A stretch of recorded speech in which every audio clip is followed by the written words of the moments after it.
Hi, everybody. I'm Mike Vecchione. And I'm Greg Stone. And we are the Macaroni Rascals. It's a great new podcast. Me, my friend Greg Stone, we riff, we talk Italian stuff, we talk comedy. We basically just have a good time. Greg? Yeah, I think it's great, and you're great, and I love you, and we'll do more. I love you, and I love doing this podcast from the darkest corner of your apartment.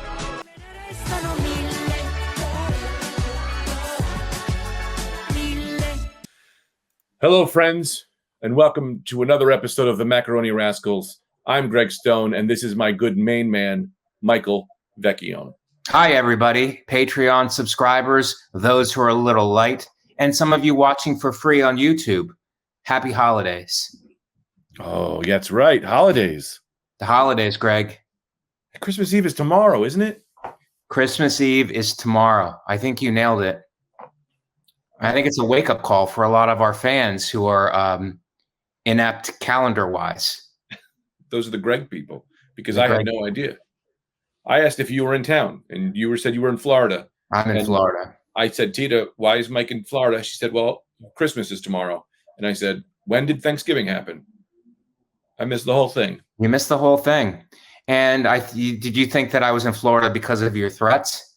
That I didn't want to... Maybe I just took off to Florida, let things cool down a little bit between the rascals. I mean, this would be a wise move, but I didn't think you were such a coward. That's why I knew you're not a coward. Wow. That's why you're there to see your family. You were not a yellow belly, as they would say in the West. Well, I don't want to mess with the deadly anger of a father. And that's what I would be tangling with if I messed with Greg Stone. So I hightailed it to Florida. I went on the lam, as a lot of our fans like to call it. And I gave the situation time to cool off, Greg. Well, the anger of a father is strong, but the strength is weak. I'm so tired that even if I tried to thrash you, it'd be like a mild wind on your face. Well, I mean, on our feet, I think I would do okay. But if we were on skates, if we were on wheels, any kind of skates, I think that you would have me, Greg. Yeah, that's probably true. I'm a very good skater, and I don't usually like to be whatever. Anyway, I might need you a little bit to pump me up a little today, Mike. I apologize. I'm a little down. Okay, man. I'm on my second cup of coffee, so good. I'm ready to rock. I need that mic massage through your voice. I'm going to feed you, baby. I'm going to feed you. Like Stockton to Malone, baby. I'm going to just feed you. All right. It's a shoot and a swish, Greg. The basketball analogy is over. I think it's time to move on. All right. I mean, we stayed in that as long as we could. We can't be there anymore. The fans deserve more, Greg. They do. Okay, so let's get into, I flew to Florida, Greg. It had nothing to do with you. I have family commitments. I have to be here for my mother. So I flew to Florida, and it's travel. You know, the travel. I expect. This is what helps me, and this is for our fans too. I expect it to be a nightmare. So if you go into it expecting it to be a nightmare, when it's, little things break down and there's little inconveniences, it's like no problem. But if you go into it expecting it to be perfect and then little things happen, it's like a disaster. So that's the key to holiday travel. Go into it expecting it to be a nightmare. Then when small things happen, it's no big deal. Right. Expect like a John McClane situation. You know, if you're getting on a plane, maybe a terrorist will attack. Right. And then if you just have bad turbulence, you're like, you know what? I didn't have to kill anybody. Right. So not so bad. Yeah, you didn't have to kill anybody. And a terrorist did not take over your wife's Christmas party, who you were on the outs with. And that somehow, because you were able to defeat the terrorists, your wife said, let's work on the marriage a little bit. That's so funny if you think about it, because defeating terrorists has nothing to do with being a good husband. You know, I would argue that the masculinity and anger doesn't really help, helping them go shopping or listening when she's there or, remembering to show up on time for a dinner. None of that they're not the same skill sets. It's not the same skill sets. But then in the back of her mind, she goes, he did not bring the coffee cake to the dinner like I had asked, but he killed 5 terrorists unarmed. He had no weapon and killed 5 armed terrorists. And I think that's more important priority-wise than bringing coffee cake to this party. But I'd argue, again, killing 5 terrorists doesn't translate into a good marriage, because when she's screaming at him, like, where's the coffee cake? Right. He can't just like, hang on a second, go outside, bring back Abdullah's head and be like, but I got this, shaking a ISIS boy. Right. Well, no, Greg, those were white terrorists. They were classic European terrorists. Oh, right. Yeah. We don't see a lot of those anymore. No, you don't. And I think that was the last movie to really put an emphasis on there's still some disgruntled European whites who might want revenge. Yeah. That's so fair. Yeah, you're right, Greg. It's a different skill set. And I think that's the whole thing with these movies. It's like you can't live by them. You have to just watch them for entertainment. Because some people are at home going, I wonder if me, saving an entire corporation from terrorists will help my marriage. And it looks like it will from this movie, but it just doesn't. It doesn't translate, Greg. You're right about that. And I don't think our fans and the fans in general know that. Right. I mean, just different people, different types. It's different types. Now, Greg, I got on the flight and, all the flights are delayed now because they're cleaning and sanitizing the planes. And I get on and they hand me this little square of a sanitizer, but it's a small square. They hand it to everybody getting on the plane. And it's almost like, oh, do you want me to clean the plane with this tiny square? I think that's their strategy. Give everybody a tiny square, the plane gets cleaned by the customer. And I just think that's wrong. What are your thoughts? I would argue that it might help the delay situation if everyone says, hey, you're all, they just give you a little part and say, you're all responsible for your chair and the air above. Yeah. We can get in and out. Right. It might be a way to do. Also, I think that they should start doing that for other things, like maybe the waitress, maybe like we don't have an air waitress anymore or whatever they're called. Is it air Flight waitress? attendant, Greg. There's a lot of people who got turned off by what you just said, but I know it's because you're tired and not because you're trying to be disrespectful. They're called flight attendants, Greg. Flight attendant, right? But if they give each person like, hey, you're responsible for making the next 3 people next to you happy, then we all share the weight, like you're sitting next to me, like, hey, do you want a drink? Do you want, you're the drink guy. The middle aisle guy is now the drink guy, right? The window person is the pretzel person, right? Aisle pilot. I don't know. What is the third thing an air waitress needs to do? Just yell at you, I guess? No. I don't know. How about a safety demonstration? That's because the emergency roll is a whole row dedicated to in case of an emergency. But you make a good point. It's like, how about designating other rows for snacks, for drinks, for a safety demonstration? Maybe the more competent people could fly the plane for a little while if the pilot needs a break.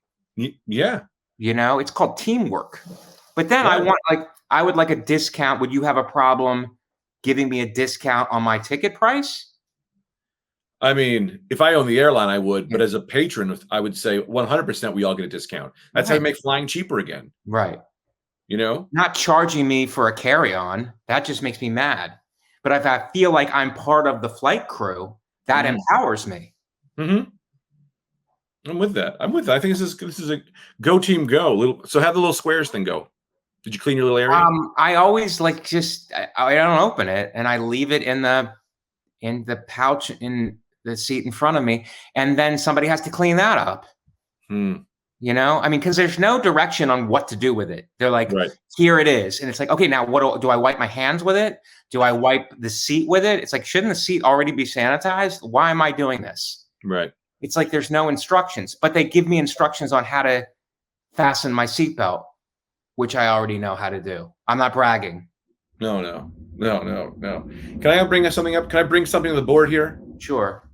I'm not sure if you're familiar. Pete Corielli, friend of the show, friend of the family. Yeah. Met him once. Right. I was listening to SiriusXM, and he did a whole bit about how the guy next to him was taking all the cookies from the flight waitress and saving them for later. And what kind of person does this, right? Well, I want to bring up some anger. I'm the kind of person that does that. And he goes, what, are you going to eat them later? Yes. I always get as many of those Delta cookies as I can, because as far as I know, they're only available on the Delta flights. Right. And then I try to keep them throughout the year so I can have one of those little fun little snacks, because they taste like snickerdoodles or something. I don't know. They're they're so good. They're rather delicious. I give you that. And you can't get them. So I always got to ask the lady, I go, give me as many as you can, fill me up so that I can get to my next flight without them. So I got a beef with Pete Corielli saying, calling people out on that because I'm that guy and I think I live a better life. Because I think you should do the joke from the other perspective. It's not stealing. It's just taking the joke and doing it from the other perspective. But in your case, it won't be a joke. It'll be a lifestyle mantra. We should do a comedy album that's not comedy. It's just a lifestyle album. Well, that's what most comedy albums are now. Right. God bless America. God bless. But it's an interesting point, Greg. Do you think that you could survive on nothing but airplane snacks, and for how long?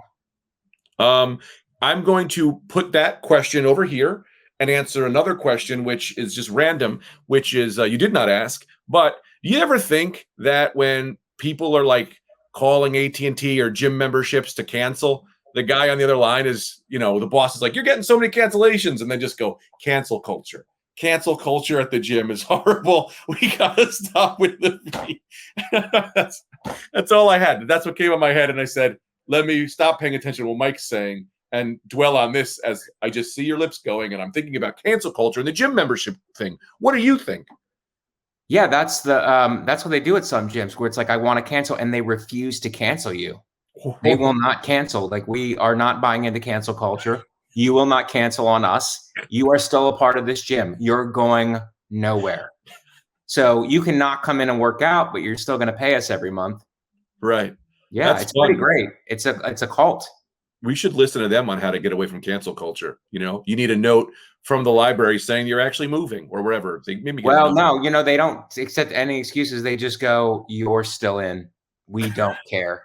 We don't care. Yeah, and then you're too embarrassed because you screamed at them for 4 hours that you definitely won't show up again. And that burns a lot of calories. Yeah. Back to your question, which was, can I survive the Biscoffs? That's them. That's the exact cookie. Greg, you're right. They are delicious. And you know what? They don't go over the top with chocolate or nougat or anything. They're simple. They're delicious. And if the plane did go down, I think you could survive on them. And I could too. Nothing. I would die with a happy belly. A couple of those and some almonds. What else do you need? Almonds. You're always trying to work in your health stay alive fitness move. Greg, I'm going to lose my patience with you because those are available on the flights. Okay. I'm not interjecting my own dietary preferences. Those are available on the flights. I retract my statement. You're right. Thank you. You are correct. Thank you. You're not one of those guys who shows up with a Ziploc bag of almonds and jerky. No, jerky is bad. It's processed. Anyway, Greg, they don't offer jerky on the flight. They don't offer that. There have been some weird threats on the plane about if you bring your own alcohol, if you're drinking your own alcohol, you can get thrown off the flight. Which is crazy to me because you're allowed to bring your own alcohol if it's in your belly. But if you have it in an outside source, like an external hard drive, like a bottle, right, they say you can't bring that. But I go, what if I just have it in my mouth? At what point, like if I just come like a hamster with alcohol in my mouth and then slowly drink it throughout the flight, right, they can't complain. But as soon as it leaves my lips, now I'm breaking the rules? Yeah. How does that make any sense? What if my shirt is doused in whiskey and then throughout the show I'm wringing it out into my mouth? Does that count as bringing my own whiskey? What about the little hand sanitizer? Isn't there alcohol on that? And what if you start sucking on that? Right. That's actually what they gave you. So they can't complain about that. Can they? Or can they? What they can do is once you start drinking it, they go, well, now we got to charge you. It's free if you wash your hands with it. We charge you if you're drinking it like a meth head. Well, they can't. You're right in the fact that once it's in your body, they can't have any control of it because it's your body, your choice. Right. Do you think you can, and we'll get back to you. I have another question that you gave me. I have it over here. I didn't answer it. Mm-hmm. What was that question? It's in an imaginary air bubble. Yep. And now you've visualized it over to in front of your face. Great. Because I had to put it somewhere because I didn't want to forget it. But you would ask me a question. I believe the question was, can I survive on Biscoff cookies for 500 points? Yes. Yes, you could. I think you could too. Me too. I think you could put together a whole dietary menu just on the snacks that they offer on the flight. That and putting your bag in an overhead compartment, that's a workout. The little sanitation square that I was talking about, that's a shower. It's like all these little things. If in a I'm not saying it's ideal, but in a tight situation, you could survive. You could survive with all of these small little things that they give you. Right. Let's move on, Greg. This has been great, and I think our fans are electrified by this special holiday episode. Yeah. How's your mother? How's your mother? My mother? Yeah. I don't know. She's all right, I guess. She smokes a lot. I try to get her to stop. Yeah. She really loves smoking. Loves it. Chain smokes? What's chain smoke mean? I really understand. One right after the other, cuz. One right after the other. No break, no thinking about it. One right after the other. She could do like a pack in a row, but then she will take a break because she has to go outside to smoke now. We don't allow anything else. Yeah. So, but it's like, my God, lady, you gotta stop smoking. But she's all right, I guess. You know, she's all right. My mother-in-law is great. She's as your mother. She's all right. My mother-in-law is great. She won't give me the baby. We went to her house for a week with the kid. Yeah. Yeah. Wouldn't let me touch my own son. Wouldn't, just took him. And then every time I tried to go for him, she would get up and walk away. At one point, she ran out the door and was walking around the block just so I couldn't hold my own son so she could hold him the whole time. What are you going to do? That's pretty great. Yeah. How's your mother? Did you get some sleep because of that? I got some sleep. Yeah. It's great. It's a nice relief. I got to tell you about, first of all, I want to ask how your mother is. And then I want to do a freestyle session if we can, where I could talk about something that happened in my life. Yeah. Do you have anything labeled in there for freestyle? There's room for compromise. I mean, I did come up with the schedule for this episode, and we'll see how it goes. But what was that, Greg? How's my mother? Did you ask? How's your mother? She's right here, and she's looking over me. She's grabbed a pencil. She's waving at me. Hi, Mom. Hi. Tell her I say hello. Greg Stone says hello. Tell him I say hello. He's Italian. His name is Caraluzzo. Oh, I love it. It's great, but he changed his name because he was embarrassed by Italian culture. No, he's not. He was humiliated by himself. He's not. You're just saying that. No, I don't know. Why did you change your name, Greg? My mother wants to know. No, she doesn't. I want to know for my mother's sake. Don't tell your mom, because I would never want to let her down. But I was embarrassed of my Italian culture. You was embarrassed by his Italian culture. We had somebody in our family. Don't rat us out, Mom. No, we did. We had somebody that did the same thing. We had somebody who did the same thing. No. We don't talk to that side of the family anymore. In the Vecchione family. Not In the Vecchione family, not on my mother's side. And what they do? They were ashamed, and they ran. Changed their name. They changed their name to a Stone-like name. Yes. So it's rough. My mom is really good. We had a little bit of a mishap I would like to share with you. Maybe you can shed some insight into it. Sure. The smoke detector in high up above, we have high ceilings here. My mother has high cathedral-like ceilings. It reminds her of being in a church. It's very comforting. Anyway, outside of her room, high up, a smoke detector, the battery was dead. At least that's what we thought. And it just once a battery is dead in a smoke detector, it just beeps every 10 seconds. Right. So we're dealing with that. We have no ladder to get up there. So we borrowed the neighbor. The neighbor is a very kind person. She came over with her ladder, and but the ladder was very complex to put together. It was like a utility professional ladder. So it's like befuddled me to try to put that thing together. So that took 10 minutes. And when you have a ladder like that, it's like you're focusing so much on the ladder. It's like you have one problem and then you have to solve the ladder problem in order to get to the other problem, which is the smoke detector. I have trouble problem solving when it's just one problem. You add another problem to that, I'm about to quit. You could have picked the ladder up and used the ladder to smash the smoke detector. Right. Let me ask you this. You say high ceilings. You're a tall man. What are they, like 6 foot high? Well, you called me a shrimp last episode. I don't know if our fans remember that, but I do. That's just burned into my brain now. You said anybody under 5'10" is a midget. Shrimp, I believe was the term you used. When I said you were a tall man just now, I was being what they call in comedy world drastically sarcastic. Drastically? Drastically. Because the high ceilings in your house, I mean, I just picture a bunch of people jumping up trying to grab it, but I mean, I don't even know how you get your head above the dinner table. Greg, they're really high ceilings. They're really, really high. You should get married to another husband who's taller. So Katie could marry you, and then you have to marry another husband who's taller so they can do all the tall things. And Greg, what you're doing right now is height shaming. And I'm aware of it, and I want you to be able to see me, even though I'm small. I would love to see you, but you're just too short. It hurts my neck to look down to you. These are solid. These are solid lifts.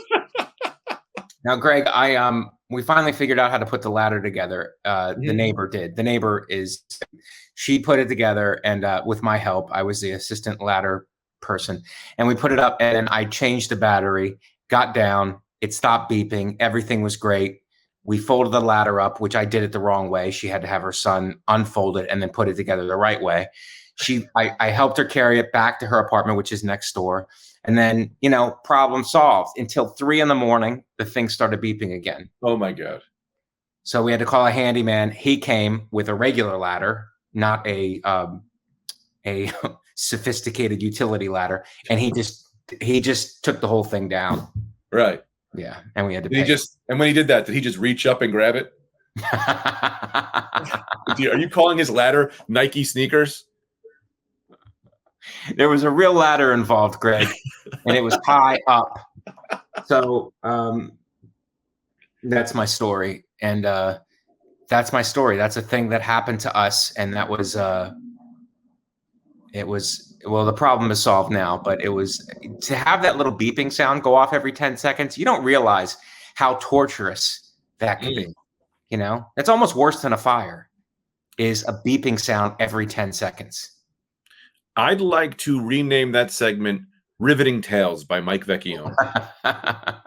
Where every week you tell us about something else you had to change the batteries in, but you were too short to get. I'm going to get you spring shoes for Christmas. Greg, I'll do one on myself. I was stumped by it. I'm a stump of a person. If I had $5, I'd give it to you, my friend. I think that this has gone in a different direction than I expected it to go. I expected it to be like, I can't problem solve my way into getting a ladder together and then fixing a smoke detector, which I broke the ladder and the smoke detector ended up not being fixed. So I thought that was my weakness, but it turns out my weakness is not being tall enough to reach anything. And that's what sucks. If you're fat, you can work hard and lose weight. But if you're short, you just got to do it. You just got to be there. Japanese people are getting their shins elongated. Did you hear about that? No, but I always imagined they would. What kind of bone? They add bones in? Or there's a surgery, that they add a bone or it elongates their shins. And it's almost like putting a stilt in your leg, kind of. Wow. Giraffe bones? What kind of bones? I don't know what kind of bones they are. I guess they would have to be human bones. Well, you don't have to, I don't think. I'd like to get giraffe bones in my neck. Have a big ass neck. Yeah. So you can see over everybody like a telescope head. Well, you're already not that good at minding your own business, so. Wow, that's really hurtful to me because you know that I'm very sensitive about my nosiness. Tita, I'm not joking. Dude, I hear any noise outside of the house. Tita knows. I get up. I walk out the door. I look over the balcony. I'm always staring. I'm the guy who's going, "Oh, what's going on over there? What's going on?" I always got my nose in everything, man. Like I'm 70 years old. You should date Katie because there's any sound at all, she wakes up startled. Whoa, were you serious? Yes. Like I can date her? That's where you went, Greg? Well, you said you should date her. Yeah, I meant it sarcastically. This is a podcast. Can we call her? You think she'd be into it? You want me to talk to her for you? I can. And then I can just phase myself out of the relationship completely. I'm very good at that, actually. Phase yourself out. Phase myself out. Greg, you don't think I know? You put me, I'll be in training for a month, right? You get me going, you show me around their house. No, I don't think she puts up with it, but I don't think she actually likes any of that. So I think the way you are is, you might have other hang-ups that she disagrees with, but I think you're fine that way. Let me tell you this. There's not another human on the face of the planet who'd be able to date me except Tita. There's not a single. Well, I'm the outside. Fun, having a good time. But when you're behind this, it gets old fast, my friend. It gets old very fast. The entire room of action figures? That gets old pretty fast? Really? Oh, we can't do anything with this room because of my action figures? Does that get old, Greg? That's shocking. Yeah, you wouldn't think, but real quick, I'd probably say the first 20 minutes of the relationship. She was over it. She was like, I'm over this, I'm over this, I'm over this. Yeah. Oh my God.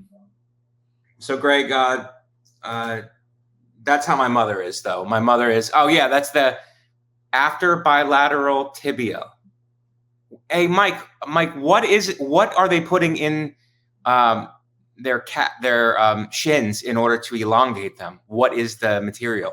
So they split their shin, and they have a metal rod that they basically lengthen at certain points to make them taller. Oh wow! I would kind of like that, Greg, like an umbrella. Like if you hit a button, you hit your knee. Oh and my it scoots you God! up a little bit, like opening an umbrella. It only works if you go gadget shins, and then you fly up taller. That would be great. Fun. It would. That be would fun. be great. Yeah. So I took something that you said negative about me, and I turned it into a positive.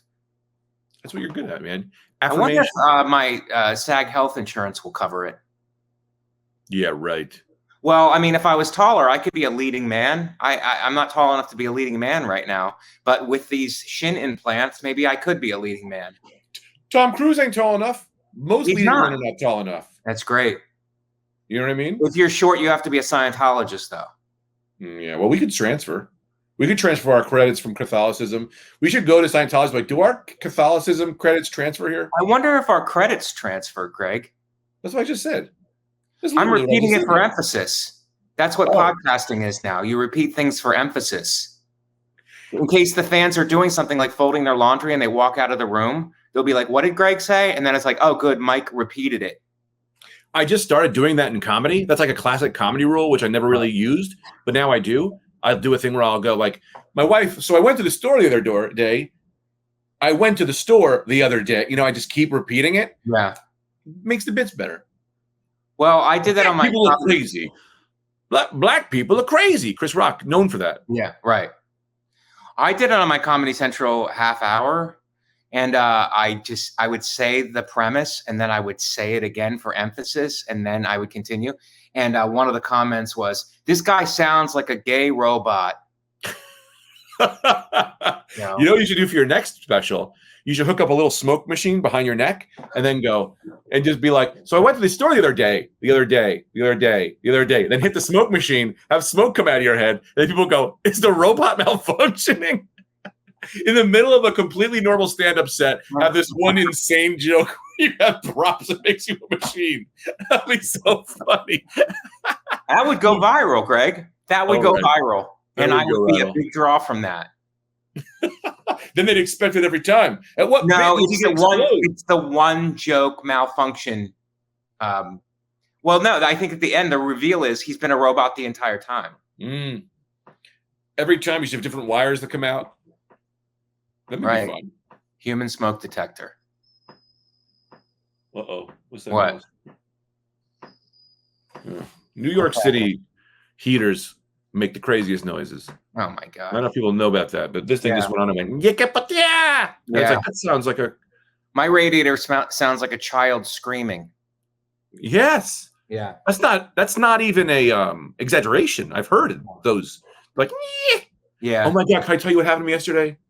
Sure. This sounds like it'd be a movie thing, but when it's in real life, it's so embarrassing. Is it like Die Hard? Like a movie like Die Hard? Maybe a new one. Anyway. All right. I run downstairs to get in my Uber. I try to get in I see the Uber driver. He waves to me. I try to get in the door. He goes, no, I was just waving hello. It was my landlord's Indian son. And I went, oh my God, I'm sorry, man. But he had a mask on. Right. If you have a mask on, I think I want to be like, I don't know how to approach him now. Do I approach him and go, hey, I want you to know that I thought you were the Uber driver because you had a mask on in a car alone, not because you were Indian. I didn't see your face. Do I write a letter? What do I do? No, is it kind of his fault because he waved you in? Well, he waved me off. Yeah. Well, no, he waved at you. And he was like, I'm just being friendly. And you were like, well, I thought you were my Uber driver. And he's like, well, I'm not. He's like, well, you're friendly to say hello, but you're not friendly enough to give me a ride to where I need to go for. That's what I should have said. I thought you were saying, puts hey, it back on him. you Right? right? If the internet has taught me anything, you never apologize. You always double down. Right. I should have said, well, you should be an Uber driver. I know you're in medical school, but it works perfectly. Right. You love wearing a mask in your house alone. Yeah. And then you should get into a conversation about vaccinations, and that will take all the pressure off of the conversation that you're already having that might be tenuous. Right. That's a really good idea. Go bigger. Deflect, Greg. Right. Just look at him and go, the earth's flat, you know. And then he's not going to go, he thought I was an Uber driver. He's going to go, you know, Greg thinks the earth's flat? Greg thinks the earth is flat. Are you just writing that down? I don't think so. No, I have a whole matrix of stuff that I'm looking at. Anyway, I'm ready to go. We can move on. on. All right, well, let's go to the next segment, Greg. This segment is called What Would Stallone Do? Are you ready? Yes. In this segment, we take different articles. Mike will read and give us the gist of the article. We'll make sure that we have the facts, and then we will give our input as to what we think Stallone would do in these situations. What do you think, Greg? Wait, what do I think Stallone would do about you introducing this segment? I think he would You think Stallone would be proud of me for thinking of the segment? I think so. Let's do it. Mikey, what's the first one? So a woman got to the final on Wheel of Fortune. Yeah. And she got the right answer, but they say she paused too long in the middle of it. Oh, this made me so mad. I actually watched this video. Did you? And you sent it to me, and I got so mad. Can we play it or no? Should I just tell him what happened? I would just tell him what happened. He's probably copyright. So she goes. So the words are like. So it's just like waiting for your right card or something. Like the answer choosing the right word. Using the right word. She goes using the right card. Actually, and then she waited. She went using the right word. And then they said they paused too long. And that's fucked up. We know that it's a pregnant pause. Yes. They fucked her on this. This makes me hate Wheel of Fortune now. I'm boycotting a show I never watched anyway. That's crazy. We could talk about what Stallone would do, but I just want to give you my initial reaction. Yeah, no, what would you do? I mean, you would boycott the show.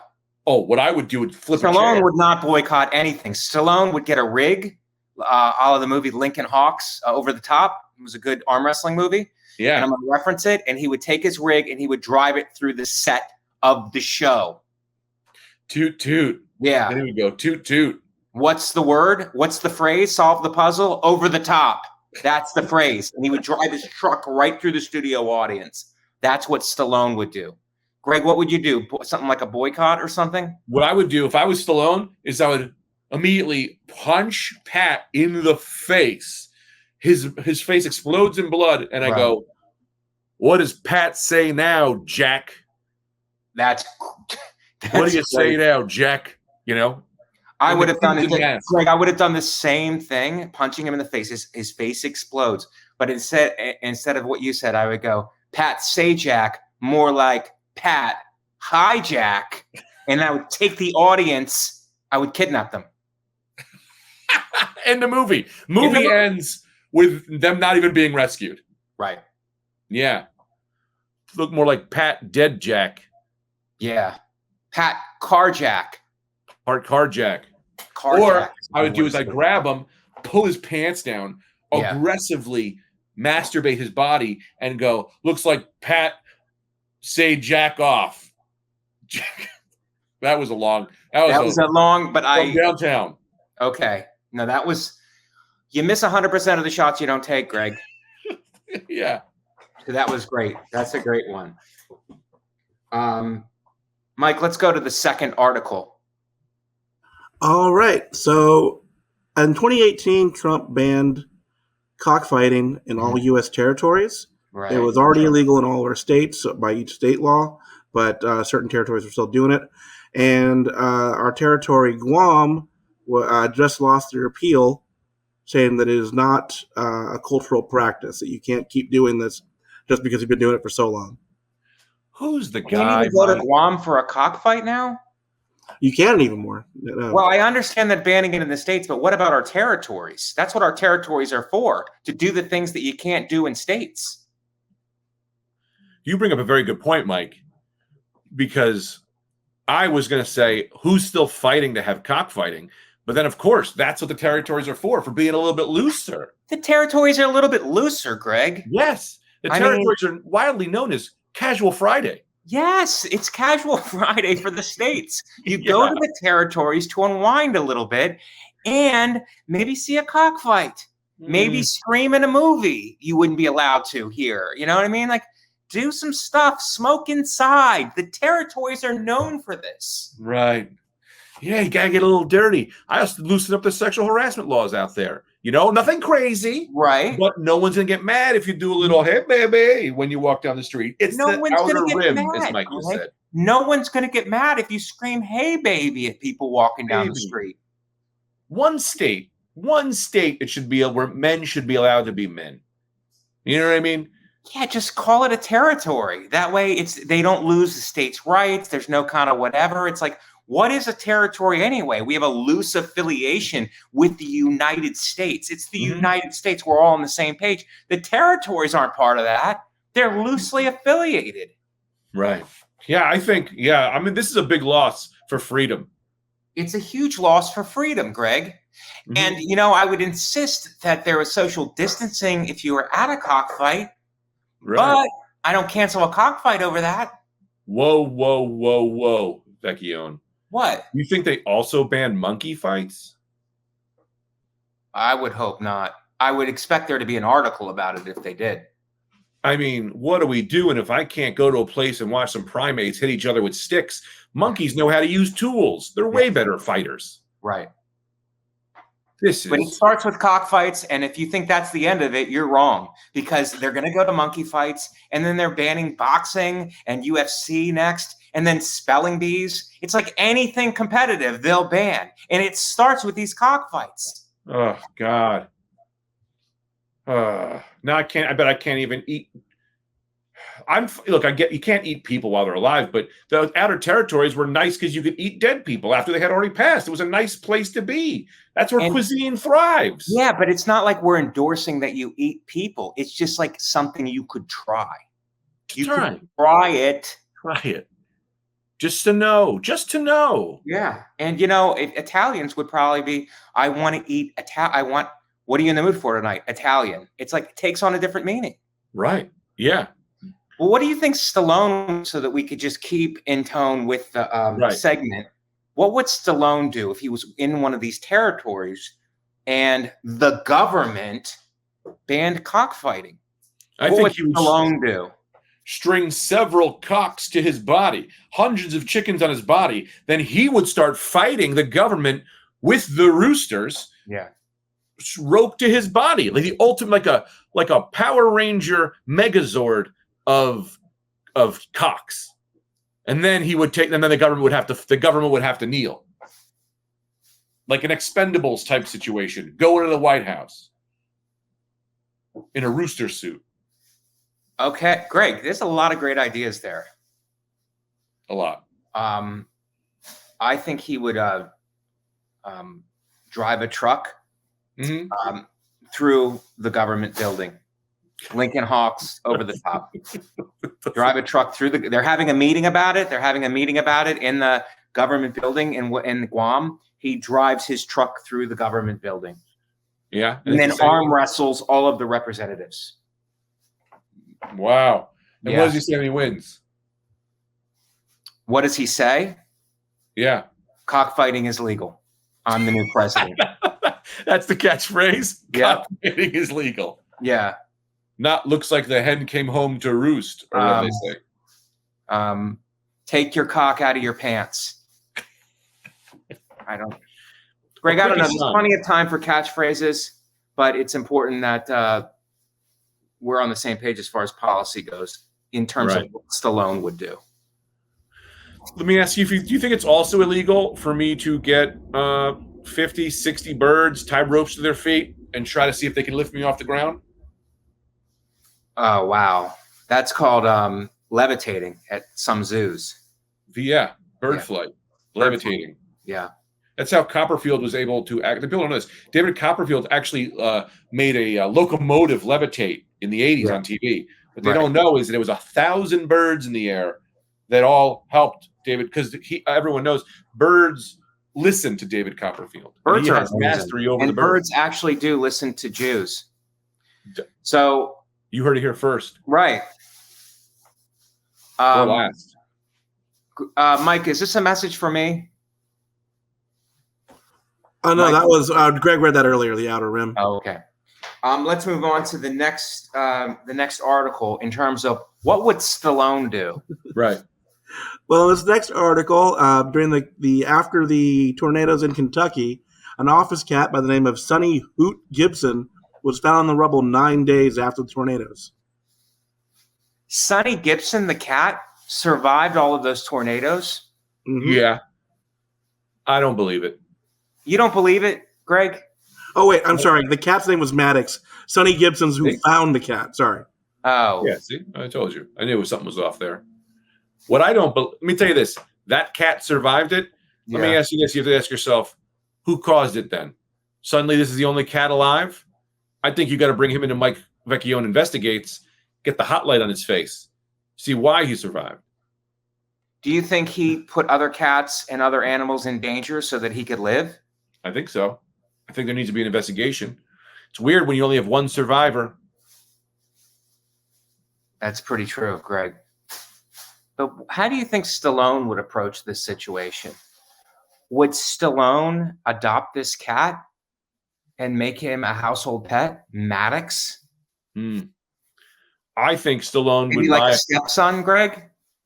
I think similarly, Stallone would buy a giant cat costume and try to raise the cat in the way the cat knows. Yes. And then eventually get rid of the cat costume after the cat now accepts him as a human and a new biological father. That's what I think Stallone would do.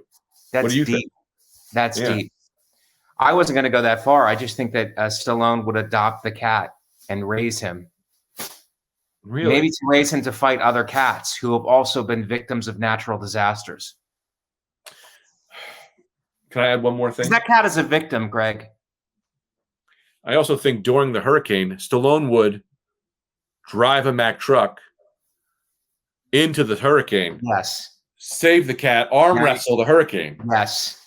Now you're speaking my language. Now you're speaking my language. He drives the truck into the hurricane, arm wrestles the hurricane, thus saving the cat. Right. Maddox. Maddox is a great name. Would you ever consider renaming your child Maddox? Ugh. I would rename him, but not Maddox. You don't want your son to be a pro quarterback? No. Well, I mean, yes, but not. You don't want him to be a professional Maddox. NFL quarterback. Okay, great. If you said, Greg, your son, if you name him Maddox, he'll be a professional quarterback, I would say not worth it. I'd rather him be poor on the street named Sonny Liston or whatever the other guy's name was. What if I said it? That's what I did say. I said if you name your son Maddox, if you rename him, it's not too late. If you rename him Maddox, he will be a pro NFL quarterback. No, I hate that name. Pick his own team. Yes, he will, Greg. That's fair, but nope. It's not worth it for you. It's not worth it. You know who would do it, Greg? You know who would do it? Stallone. Stallone. I think Sylvester Stallone. He might. I doubt it. Greg, I mean, Mike, let's go to the next article. Things are getting heated. They certainly are. Putin is threatening war with Ukraine. He says he will respond to rockets on Russia's doorstep. Wait, you know who knows how to deal with bullies, Greg? Who? Sylvester Stallone. Whoa. He really does. And I think if Rocky IV has taught us anything, we will not be threatened. You try to take our freedom, you kill Apollo Creed, we will come back and we will knock you out. Russian is hurt. Russian is hurt. How does Stallone handle this? He fights Putin. Sure, but how does he get there? With one of our rocket ships. A USA rocket ship. Does he ride it like? Does he hold it like a classic rocket? Does he ride the top on his seat? He rides over the top, maybe. That's what I'm trying to get to. I think that if I was Stallone, drive a Mack truck into Ukraine, choke out Putin, say something like Putin, more like poop ton. I don't know if that'll work. I don't know about the catch. We can work out the catchphrase later, but driving a truck through the Ukraine. Well, the Ukraine is what we're trying to protect. Driving a truck through the Ukraine. Driving a truck through the Ukraine into Russia, and then arm wrestling Putin into submission. Because after somebody loses an arm wrestling competition, their policy kind of wavers. Oh, we're gonna take over the Ukraine. You put him down like that, you go over the top and you slam him. Arm wrestle him. He goes, I'm gonna reconsider our policy. It takes a lot of the piss and vinegar out of these Russians. I'd like to add, when Stallone is driving the Mack truck through Ukraine to get to Russia, he brought along his friend, Mr. T, who says, "You want Ukraine? You getting pain." And then punches Putin in the face and arm wrestles his body. Goes from Ukraine to pain. Ukraine to pain. I think that's a merch. I think that's a shirt, or at least a hat. At least a hat. At least. Yeah. And all the way to the Ukraine, he's doing those exercises for his forearm in the truck. Yep. Yeah. Hell yeah, dog. What's that shirt say? This shirt is Team Konaki. He's a Polish boxer. And the Polish are people, Greg. So don't even debate that with me. Well, glad you said something now, because I was about to really get into it. Well, Stallone thinks so. All right, Michael, let's go to the saint of the day. You said, how's your mother, Greg? My mother, in a clutch moment, went and got her book of saints. No. Yes. I love it. Right here. The picture book. My mother is right here. Mom, why don't you take a bow and just come in here and say how you saved the podcast. I saved it. See the book? Yes. It's for real. It's for real. I love it. You didn't even say that's in here. Right. Wow. Yes. Enjoy. Thank you, Mom. Thank you. Thank you for saving the What a podcast. special moment we just had. Yeah. Miss Vecchione. Yep. Miss Vecchione. I say this. Pick any page and read me a saint. I'm going to go to Saint, where I went to, I got my master's degree. I went to my undergrad at Penn State University, which is not Catholic, by the way. It's a public school. But I got my master's degree outside of Philadelphia at Cabrini College. And therefore, I would like to go to St. Francis Cabrini. And Francis Cabrini was born in Italy in the 1850s and one of 13 children, Italians. When she was 18 years old, poor health kept her from becoming a sister. She helped her mother and father until their death, and then worked on a farm with her brother and sister. That's just a regular Italian upbringing. 16 children, work on a farm with your family. Nothing out of the ordinary there, Greg, right? Yeah. But a priest asked her to teach in a girls' school. She stayed there for 6 years. At the request of the bishop, she started a missionary order in the honor of the Sacred Heart of Jesus to care for poor children in hospitals and schools. Francis wrote to Pope Leo VIII and told her, go to the United States, my child. There is much work awaiting you there. Because, we're a problematic country, even at that time. So we needed some help. Are you turning this podcast into a religious podcast, Michael? It's a segment, Greg, and we will live and die by these segments. Don't get your Darth Vader in a twist. She came to the United States with 6 sisters in 1889 and began working among the Italian people of New York. She became an American citizen. Mother Cabrini traveled very much. She founded many orphanages, schools, and hospitals, not only in the United States, but throughout Europe. Mother Cabrini was the first American citizen to become a saint. She was canonized by Pope Pius VII on July 7th, 1946. Great. You were trying to end this segment early, Greg, and apparently a hero who comes to this country from the other side and starts orphanages isn't enough for you. I mean, he's okay. She's okay. It was a woman? She's got more power in her little finger than all of your action figures in that room, Greg. Oh, sure. You want to put up St. Francis against Thanos and the Infinity Gauntlet? I'll put Mother Cabrini against all of your Darth Vaders, against all of your Transformers, against all of them, all of your action figures. Yeah. Doctor Strange would do a number on Mother Cabrini. He would use the Eye of Agamotto to see what cannot be seen. And then he would trap her in some kind of diamond spell. And you know who would save her, Greg? Who? Mother Cabrini? All of the orphans that she housed. They would all come, much like your Aquaman. She would send a signal with her mind, and all of the orphans would rally around her, and they would defeat your guy, Doctor Strange, whatever. Yeah, all right. My mother is clapping. My mother's clapping in the other room for me, by the way. You get him, Mikey. You get him. Yeah, score one for Catholicism over comic books. You can't like both, Mom. No, you Comic can't. Pick a side, lady. They got way better outfits in comic books. Have you seen Mother Cabrini in her smock? To be honest, I have not. Well, it's like a cape, except it covers the whole body. So it's like you're covered in a cape. If that's not a superhero, I don't know what is.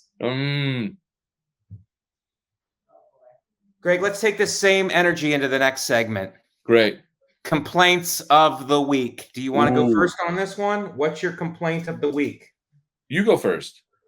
Well, it's Christmas time, and I'm ready to go because my complaint of the week is these people who you're trying to buy a gift for, and you ask them what they want, and they don't know. Oh, they God. give you nothing, and then they tell you they don't want a gift. But you know you still have to buy a gift for them. But they go, oh, I don't need anything. And you go, what gift do you want? And they go, it's nothing. I don't need just anything. say and what then it they becomes need. a guessing game. It's like, I know I still have to get you something. They should just say, when you say, what should I get you? They should just go, I refuse to help you on this search. Right. That's really what they're saying, Greg. Right. Or give me a hint. Say something Marvel related. Yes. I like food. Yes. See, what a great gift. Seamless gift card app. Is a seamless gift card is always good. You know what I do in New York if somebody tells me that? I give them a Metro card. That's not really. I go, there's $2.70. There's enough for one ride. Get away from me. That went in a different direction. It did go in a different direction, as the trains do. One express ride away from my body. Yeah. Get away. Go to another borough with that trash. Oh, and I tell you, the Pedialyte joke is killing. Is it? Yeah, you give me that line. Save the whole bit. Kind of like Mother Cabrini. You saved a bunch of orphan jokes. Well, that was my gift to you, Greg. And you didn't even ask for it. No, a real gift. That's for Christmas. I want 5 punchlines from you. Yes. I want 5 jokes for Christmas. 5 jokes for Christmas. And it's pretty great. Yeah, that'd be great. I'll send them to you on Twitter. Oh, boy. I'll wrap them in tweets. And everyone's going to know. You'll get all the likes. No, I want to tag you in them. How about 2 retweets for Christmas? That'd be great. Retweets for Christmas, Greg. I think you just stumbled onto something.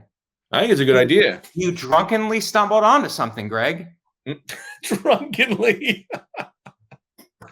That's my complaint of the week. People who need Christmas gifts but won't tell you what they want and act like martyrs. They act like they don't need anything. They're the best, but they still need a gift, and you got to get them something. And $12.75. That's what I'm going to give them. Yeah. Or a Metro card if I'm in New York. Greg, what's your complaint of the week? Do you have one? Yeah, I would argue my complaint of the week was pass. I had a good week. You had a great week? Yeah, I had a really fun week. We went and did that show together. Yes, that was so much fun. I had so much fun. A lot of fun. And then I didn't tell you this, because of COVID. Remember how I had COVID on Christmas, on Thanksgiving? Right. Because I had COVID on Thanksgiving, I was sad. I missed Calvin's first. Who knew that there'd be a spike in the numbers? And over 18 comics the Comedy Cellar got COVID. And Yeah. so because of that, can I tell you, without you being jealous, Sure. since Saturday to yesterday, I had 30 spots. Wow. 30 spots because I'm immune. And so I've just been going crazy, just doing all these things, doing all these spots. I'm having like the best day I've ever had in comedy in my life. Best week I ever had in my life was just And doing. it only took you know, biological warfare in order to make that happen, Greg. Thank those terrorists in Wuhan. I would go that. I like to send them a tip. Who do I tip for releasing this virus into the wind?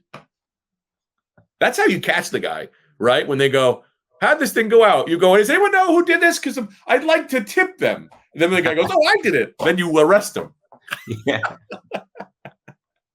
Act like they're a hero and you're going to give them a reward and then an arrest. Yeah. It's deep cover, Greg. Yeah. Greg, we're winding down now, 57 minutes in. This has been a great episode. What do you think of our new structure?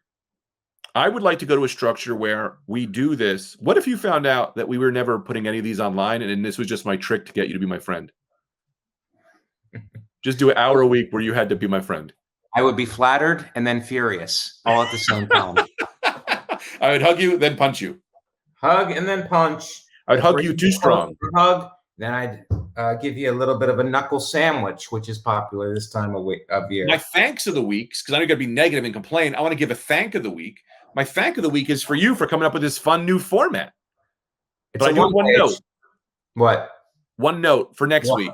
You allot 5 minutes of Greg freestyle time where I get to do. The whole intro is freestyle, Greg. Really? But I need it later because I always come up with things I want to say throughout. I'll be too nervous up front. Well, I've got to keep you on the rails. Right. But we'll break off the rails. But you do deserve some time off the rails. We could take a break somewhere and then you could just freestyle it. Right. Like lunch break in the middle of school. Is this too disciplined for you, Greg? No, I love it, but I just need a little bit of I need a lunch break. A quick lunch break because my ideas they amass because you bring up all these great things. Right. And then I go, well, that reminds me of this, that reminds me of this. And so I'd like a 5-minute freestyle session for next week, not this week, because I have nothing right now. Well, I think Stallone would let it happen. And I also think we need to I think Mother Cabrini would agree. I think we need to bring back grace in the beginning, and we need to say thanks at the end. Well, there's a I don't know if you actually looked at the page, but there's a final benediction.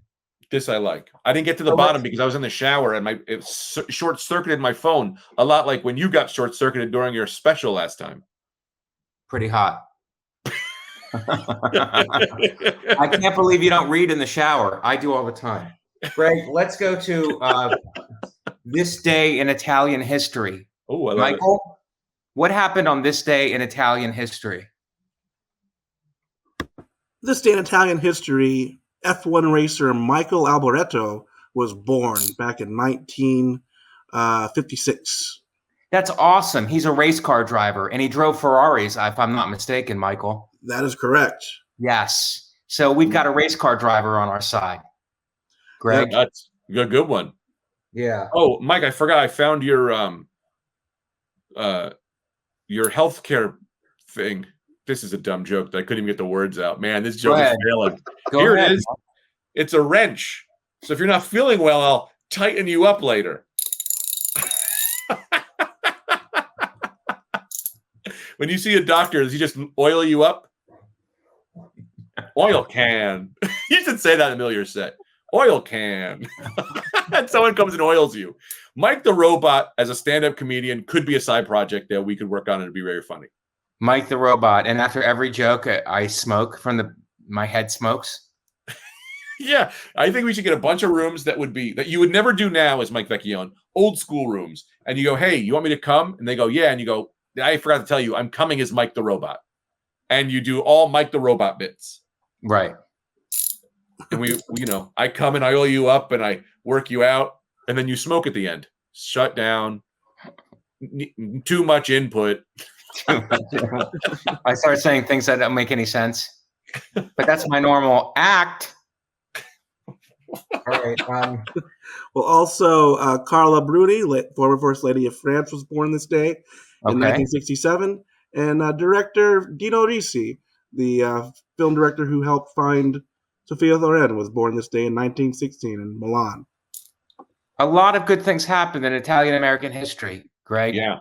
The director who found Sophia Loren was born on this day. When was Giuliani assassinated? Giuliani is still alive. He means character assassinated. I may have just revealed something that I was not supposed to tell anyone. A plot? I'm from the future. Let's keep that violent streak going, Greg, and go to our next segment, featured mobster. Our featured mobster of the month. Right. I do have something to show you, though. Okay. What's the featured mobster of the month, Mikey? You picked Charles Lucky Luciano. Okay, he's the father of La Cosa Nostra. Before Lucky Luciano came to power, there was just Italian gangs fighting each other, Italian, Irish, Jewish, and he turned the mafia into the five families and a commission. So it was more organized, more money, less bloodshed. He was a genius. A kind of genius?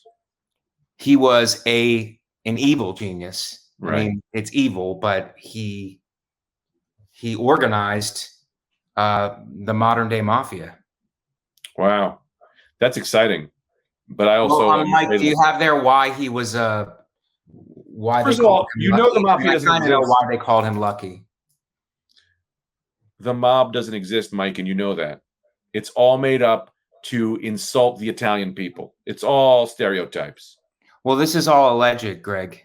Alleged. Does That's that right. make you feel better? You and your parakeet lawyer. I assume that your lawyer is sitting right next to you, Greg. Yeah, he's here. He's telling me. He's tipping me on the shoulder every time you say something I shouldn't be. Alleged evil genius. Alleged evil genius. How did he get his name Lucky? Do you have that there, Michael? Well, he's earned his nickname Lucky for his success at evading arrests and for winning craps games. Craps games, but wasn't he almost murdered by one faction of the because two factions were fighting over power, and he was almost murdered by one of them and left for dead on the street? Does it say that there? He was left for dead, but he survived on like puddle water. He was just cut up, shot. Oh, yeah. They also make him from surviving a severe beating and throat slashing by three men in 1929 as a refusal to work for another boss. A throat slashing, Greg. Could you survive a throat slashing? I can't survive 2 sets of stairs. I know you can survive a tongue lashing because I've given you one after every podcast. But a throat slashing seems pretty severe, Greg. Right. I'm scared of them. Well, then he got himself together. I think they left him for dead on the side of the street, which is a bad mistake, leaving somebody for dead and then not actually having them dead. Well, because they come back and he came back stronger and he murdered that rival boss and aligned himself with another boss, Salvatore Maranzano. Wow. And killed him, and then he took over. Do you think when he showed up, they were like, "You're alive? We assumed you were dead." And he said, "Never assume. It makes an ass out of you." And didn't even say me, put a bullet in his head. A you, and then walked away, got home and went, "Me." There is a third reason attributed, which is just they said his last name wrong. That'll get Italians like that. Yeah. That's great. That's great. But yeah, Greg, part of the torture is not finishing the analogy. Yeah. Not finishing the saying and then shooting him in the head. Because it leaves your life undone. Mm-hmm. You know? Also, quick idea for us. You know how they have K-pop? We should do Guinea pop, Italian pop music. You know, we're like... Aren't you doing that with Night Cream? It's offensive. Is it? I don't know. Probably. You're going to get back to me if it's offensive or not? Yeah, I'll call the league. You'll be hearing from my parrot lawyer. What? Libel. That's what he says. Libel. No warrant. Greg, anything more before we go on to our final benediction? No. Yeah, no. We're an hour and 6 in. Yeah. I hear a baby crying, and that means we got to wrap her up. You mean Maddox? Don't you ever call my kid Maddox. Come on. I thought I had a great ring to it. Maddox. That's like that's like a real rich boy. My kid's going to be poor and slovenly. All right. Michael, final benediction. Okay. Do you want me to You read see it? the one I have highlighted, Michael? Oh, okay. I see what you're saying. Check out these. While we wait, check out these sunglasses. So I'll take this part out, but I don't have anything highlight in the link. It's just a link to a PDF. While we wait, I'll show you this great Italian in Star Wars history, Dave Filoni, the action figure. He's an Italian. He wrote all of Clone Wars. Great Italian in history, and they gave him his own action figure. Let me get closer so you can see him. Kind of looks like me. The fat fuck. They put him in one scene, but I got him because he's Italian, and you got to get all the Italian Star Wars figures, you know? Can you still see me on here, Michael? Yes. Okay. This is the final benediction. Greg, are you ready? Ready and waiting. God, grant to the living grace, to the departed rest, to the nation peace and concord, to us all, your servants, the promise of everlasting life, light to guide us on our way, courage to support us, and your blessing to unite us in service to you, our God, and this, our country. Amen. Could I do one? Sure.